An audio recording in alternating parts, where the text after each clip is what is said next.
The whole world is now panicking as China has just unleashed its most powerful weapon of mass destruction that could destroy the whole global economy and plunge us all into the next recession, or even worse, an ice age.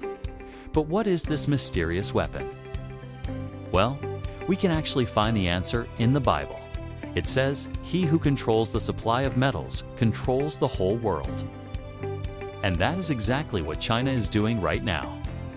China's government announced late last month that it will curb the exports of 7 key minerals that are essential for manufacturing, like gallium, germanium, graphite, glass, fiber, lithium, and zinc sulfide.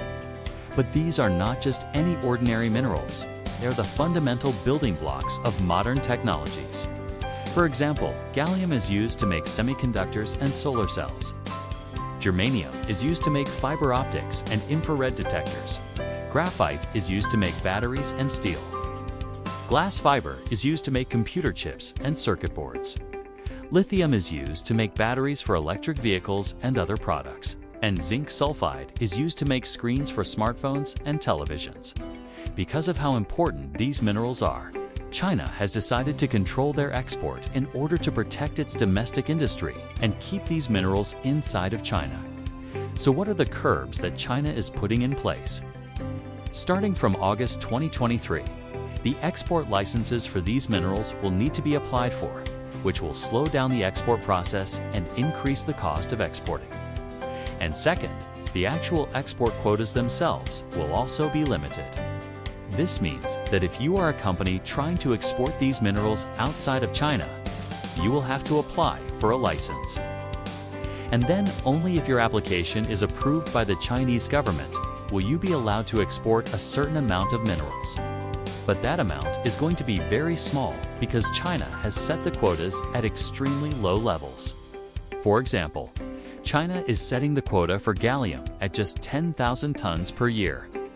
That's 10,000 tons of gallium that China will allow to be exported, which is nothing compared to the over 300,000 tons of gallium that China exported in 2022. As you can see, China's quotas are far below the current export levels and are almost non-existent compared to how much of these minerals China produces domestically. And here's where things get really scary, because China is already starting to enforce this. On July 1 of China's largest chemical companies, Sichuan Vinatech was fined about $1.7 million because they exceeded their export limits for gallium and germanium. And the craziest part is that they were fined despite having the export licenses. This means that China is not only restricting the total amounts that can be exported, but they are also limiting how much companies can even apply for. So the real question is, why is China doing this? Why is China weaponizing these minerals? And what does this mean for the rest of the world? Let's start with the first question. Why is China doing this? Well, there are two main reasons. First, China needs these minerals to power its own domestic industries, especially its massive electric vehicle industry. In fact, EV sales account for more than half of new car sales in China right now, which is way higher than the US, UK, and Europe, which only have EV penetration of about 5 to 8%. Now, this is great news for the environment and for China's air quality. But it's actually a nightmare for China's wallet because making EVs requires a lot more minerals than regular cars. According to Bloomberg, an EV battery uses around 40 pounds of minerals such as lithium, nickel, cobalt, and manganese. That's 30 times more than a typical internal combustion engine car. Because of this high demand for minerals in the EV industry, China needs to keep their prices low so that they can remain competitive in the global market. And if they can achieve this, then they would be able to sell more EVs to countries like the United States, Germany, India, and Japan. And the second reason is to punish countries that have been sanctioning China. Ever since Russia invaded Ukraine, Western countries have been imposing more and more sanctions on China because China has been supporting Russia. For example, the US has sanctioned China's biggest chipmaker, SMIC, and is trying to prevent them from selling advanced AI chips to tech giants like NVIDIA and AMD. The US is also blocking China's access to equipment from companies like ASML and Applied Materials, which are needed to make advanced chips. Not only that, the US has also imposed tariffs on Chinese goods and is pressuring other countries to decouple from China. Because of all this pressure, China has no other option but to lash out and hurt back. The best way to do this is by weaponizing their dominance in rare earth elements. And speaking of dominance, did you know that China literally owns the rare earth element industry? Like 70% of the world's production of these minerals comes directly from China. In fact, 16 of the 20 biggest mines of rare earths are in China. And this leads us to the second question. What does this mean for the rest of the world? Well, this is terrible news for three groups of countries. First, this will be devastating for developed countries like the US, Europe, Japan, and South Korea, because they rely heavily on China for these minerals. If they lose access to cheap Chinese minerals, then they will have to pay more for these minerals, which will translate to higher costs for their industries and products. As a result, the entire Western world will face higher inflation and economic stagnation. Second, countries that are competing with China, like India, Vietnam, and the Philippines will also suffer because they need these minerals to develop their own industries and compete with China. And third, countries that are trying to sanction China, like Australia and Japan, will get hit hard because they will lose access to cheap Chinese goods and will instead have to buy more expensive goods from other countries like India and Thailand. For example, Australia is one of the largest exporters of lithium, the key ingredient in EV batteries. Australia exports 50% of the world's lithium, and most of this goes to China.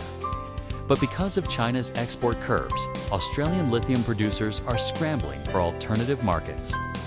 This is especially worrying for China's neighbors because China is now starting to stockpile these minerals and will use them against these countries in the future when they decide to pick a fight.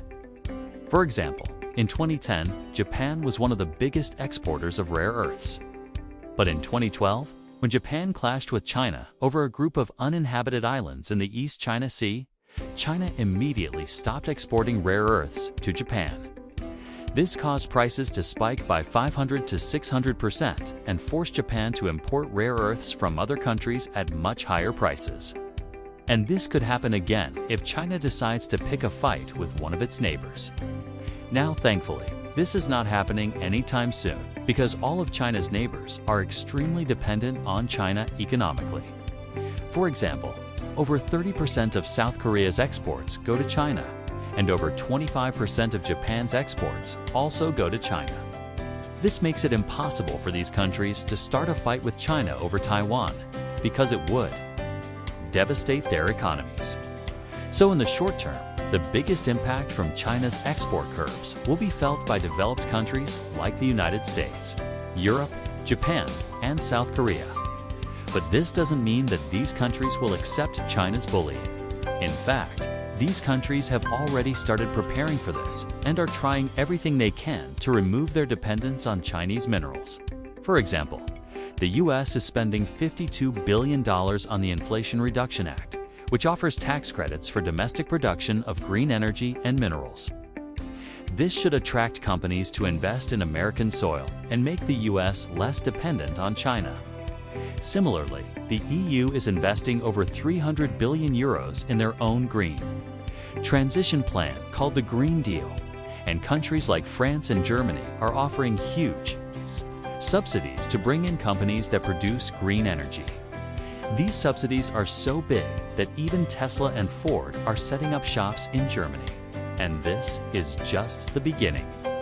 In the long term, these countries will completely remove their dependence on China and will instead source these minerals from other countries like Canada, Mexico, Brazil, and Australia. These countries are blessed with an abundance of minerals and are more than happy to sell them to Western nations.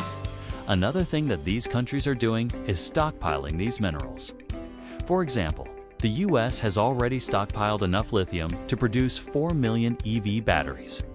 And South Korea is working with Canada to build a supply chain of minerals from mining to finished goods. Similarly, Japan is also partnering with Australia to secure a supply of minerals. These stockpiles will help these countries survive China's aggression and will ensure a steady supply of minerals. Despite all this, China is still likely to win in the short term because these countries simply do not have the capacity to replace Chinese imports. For example, before China announced its export curbs, the US was importing over 80% of its rare earth minerals from China. Even after imposing tariffs, the US still imports 75% of its rare earths from China. And the same is true for other countries like Australia, Germany, and Japan. But this does not mean that China will always win. In fact, it's quite the opposite because the world is now more determined than ever to reduce their dependence on China. Countries have already started taking action and are investing billions of dollars to diversify their supply chains. This will pay off eventually.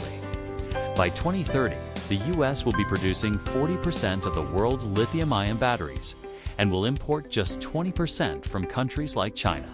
Similarly, the EU is also investing in battery production and plans to produce over 1 million tons of battery materials by 2030.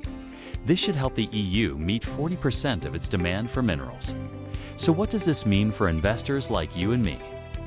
Well, this means that we should continue investing in companies related to the new economy like electric vehicles, lithium and mineral production, and anything related to AI and the metaverse.